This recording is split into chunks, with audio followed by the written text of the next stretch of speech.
السلام عليكم ورحمة الله تعالى وبركاته. طلبة، نلتقي اليوم في فيديو جديد خاص بسلسلة الأعمال الموجهة رقم 1 les travaux dirigés numéro 1 concernant le module champ magnétique dans les machines électriques. D'accord.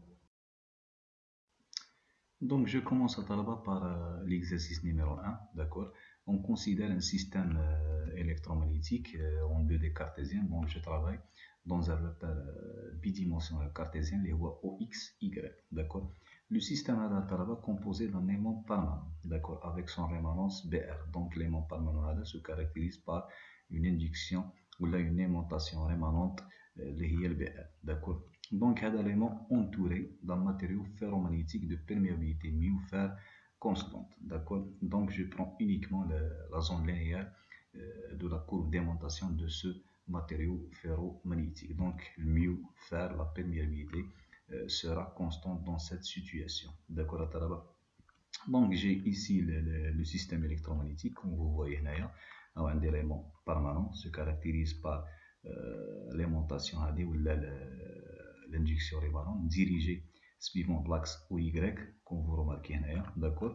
Au flanc l'environnement on a une matière ou un matériau ferromagnétique. Donc on a deux régions. La région numéro 1, c'est la matière ferromagnétique ou le matériau ferromagnétique, ou la région 2, c'est l'élément permanent. D'accord. À droite, je trouve la répartition, la distribution des lignes équipotentielles ou les lignes de champ produites par l'élément permanent. D'accord. Ok. La question numéro 1, trouvez l'EDP, l'équation en dérivée partielle du champ à résoudre dans les régions du système électromagnétique. Donc le système a deux régions. En utilisant la formulation potentiel vecteur magnétique A, c'est-à-dire l'équation du champ sera en fonction de cette grandeur, le potentiel vecteur magnétique A. On va donner ensuite les conditions à satisfaire sur la frontière de domaine, c'est-à-dire imposer les conditions aux limites, les frontières du domaine d'étude. D'accord. Avant d'aller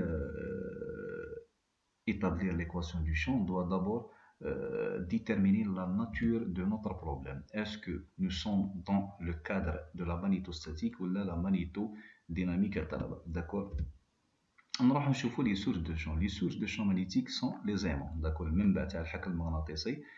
sont les aimants permanents. Donc une source de champ indépendante du temps. D'accord. Indépendant du temps. Il n'y a pas de variation telle BR en fonction du T. D'accord. عندنا تاني هنايا pas de mouvement à طلبة نعتبره les systèmes électromagnétiques ديالنا stationnaire, il n'y a pas de mouvement. Donc par conséquent, il n'y a pas de variation sur les grandeurs électromagnétiques par rapport à T. D'accord. Donc le modèle c'est le modèle magnétostatique. D'accord à طلبة. Ok. Donc à les équations de Maxwell dans le cadre de la magnétostatique. Donc la première c'est rotationnelle de H est égal à J est égal à 0, pas de courant. Il n'y a pas de courant dans le système électromagnétique. Ou la deuxième, c'est la divergence de B est égal à 0. D'accord. Dans la deuxième équation, la divergence de B est égal à 0. Le B est égal à rotationnelle de A. D'accord. L'équation divergence de B est égal à 0 sera implique que l'induction magnétique, c'est le rotationnel d'une grandeur liée le potentiel vecteur magnétique A. B est égal à rot A. D'accord.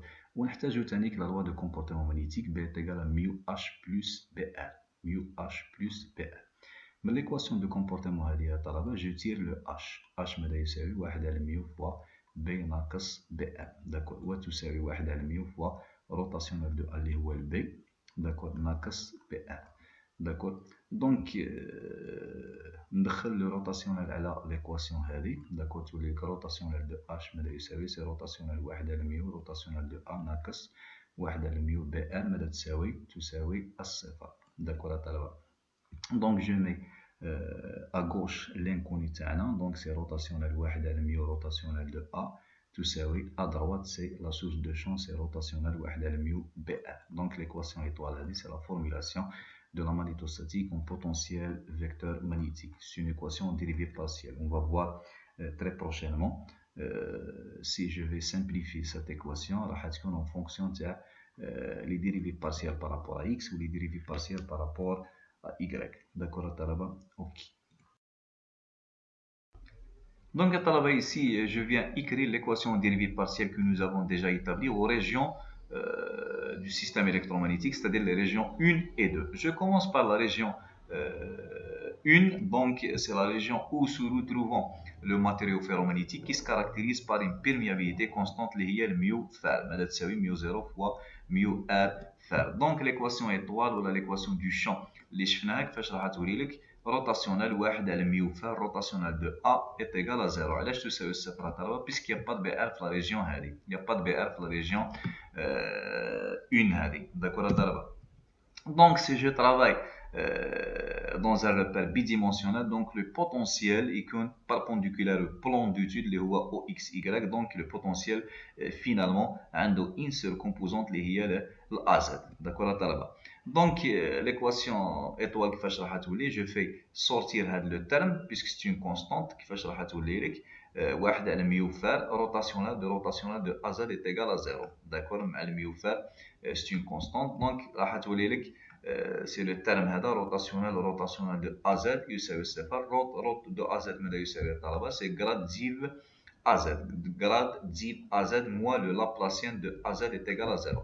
Donc هذا le terme يروح بزيرو. علاش la divergence de AZ قلنا c'est la jauge de Coulomb est égale à 0. toujours في 2D la jauge هذه يفيريفي. داكور, واش يبقى لك غير الموان le Laplacien تاع AZ est égal à 0. D'accord. Donc le Laplacien تاع AZ c'est la dérivée seconde تاع AZ par rapport à X plus la dérivée seconde تاع AZ par rapport à Y وتساوي صفر. هاي c'est une équation dérivée partielle. وين راهم les dérivées partielles طلبة, c'est la dérivée par rapport à X ou la dérivée par rapport à Y. هذا le AZ, le potentiel يكون en fonction de X ou Y. D'accord. Ok. Donc, بالنسبة à la région 2, c'est l'aimant permanent, les aimants permanents qui sont caractérisés par ce vecteur d'induction magnétique rémanente, ou c'est l'aimantation rémanente avec une perméabilité magnétique qui est égale à mu0. Donc, là-bas, les aimants permanents sont modélisés par une perméabilité magnétique qui est proche de celle de l'air. Mu est égal à mu0. Donc, l'équation étoile que nous avons déjà vue, c'est rotationnel ou mu0. Rotationnel de A est égal à rotationnel واحد على mu 0 BR, l'équation 2 étoiles à l'heure. D'accord. Donc en 2D cartésien, في le plan d'étude تاعنا OXY, toujours le potentiel A هذا يكون عمودي على le plan d'étude, donc عنده une seule composante اللي هي l'AZ. D'accord. والinduction rémanente الBR هذه ماذا تساوي, donc elle se retrouve dans le plan d'étude. D'accord, qui me connaît, l'induction se retrouve dans le plan OXY.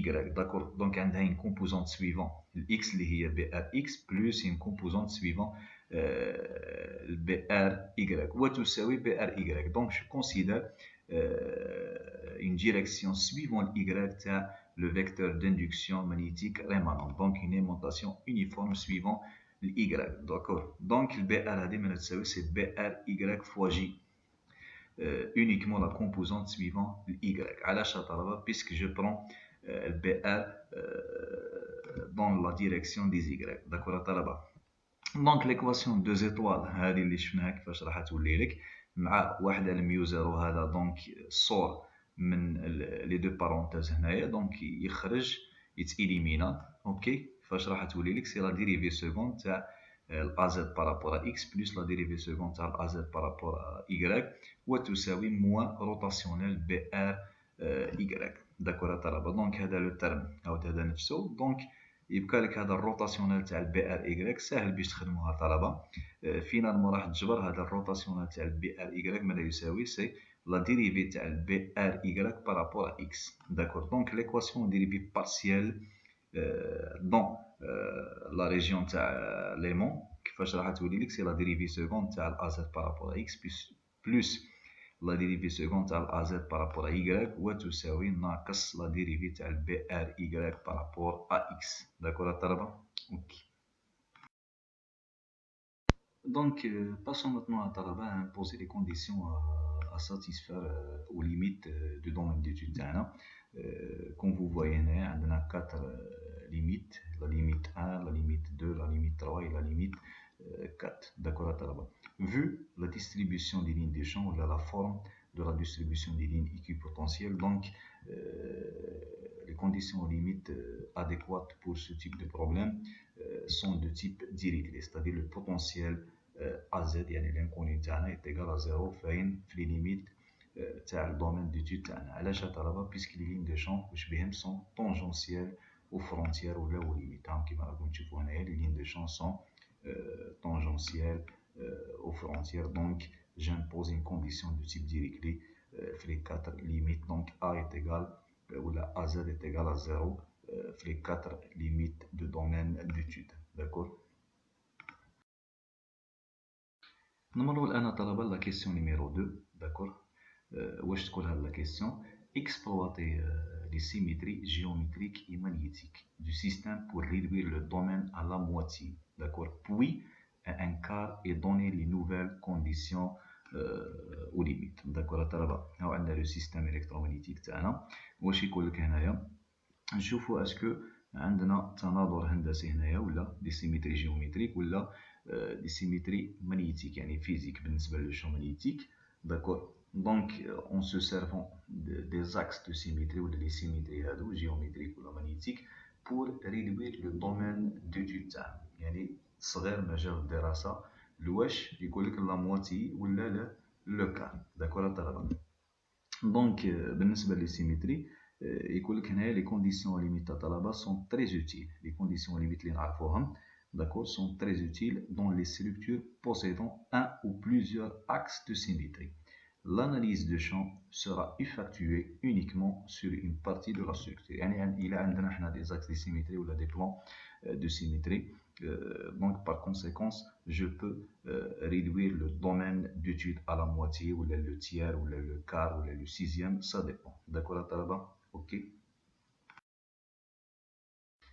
Je commence à Talaba par le premier axe qui m'a comme le système électromagnétique présente une symétrie. D'accord, présente une symétrie par rapport à l'axe A'. L'axe. D'accord. Par conséquence, je peux étudier uniquement la moitié de domaine d'étude. La moitié de domaine d'étude à Talaba. D'accord. Donc les vecteurs d'induction magnétique B sont tangent à l'axe A', qui m'a raconté les lignes de champ sont tangentielles à l'axe de symétrie, les voies le A'. D'accord. Donc, la structure peut être simplifiée en imposant une condition limite de type Dirichlet le long de l'axe A'. D'accord. J'impose ici une condition de type Dirichlet, le AZ est égal à 0, l'axe de symétrie. D'accord. Vous les trois autres limites يبقاو لنا les mêmes conditions aux limites, يعني les conditions de type Dirichlet AZ est égal à 0 هنا وال AZ est égal à 0 هنا وال AZ est égal à 0 في la limite هذه. d'accord طلبة؟ ok. Comme vous voyez هنا يا طلبة le système électromagnétique présente encore une symétrie par rapport à l'axe B', une symétrie, d'accord, une symétrie par rapport à l'axe B'. Donc dans cette situation, je peux traiter uniquement le cas de domaine d'étude ou du système électromagnétique. D'accord, donc les vecteurs d'induction magnétique B sont normaux à l'axe B'. D'accord, les lignes de champ éconaux perpendiculaires à l'axe de symétrie B'. D'accord, donc la structure peut également être simplifiée en imposant une condition de type normal sur l'axe B'. D'accord. Donc sur l'axe de symétrie j'impose une condition de type normal, c'est-à-dire la dérivée de AZ par rapport à la normale est égale à 0. Donc la normale à la surface ou la limite B', c'est l'axe OY. D'accord. Donc la dérivée de AZ par rapport à DY est égale à 0. D'accord. Vous les trois autres limites, ils ont les mêmes conditions limites, c'est-à-dire les conditions limites du type Dirichlet. Le AZ est égal à 0. D'accord. Donc l'étude ne concerne que le cas de domaine d'étude. D'accord. وبهذا نكون قد أتممنا الحل تاع التمرين هذا الأول من لا سيري هذه. نلتقي إن شاء الله في فيديوهات أخرى. داكور طلبة. السلام عليكم ورحمة الله تعالى وبركاته.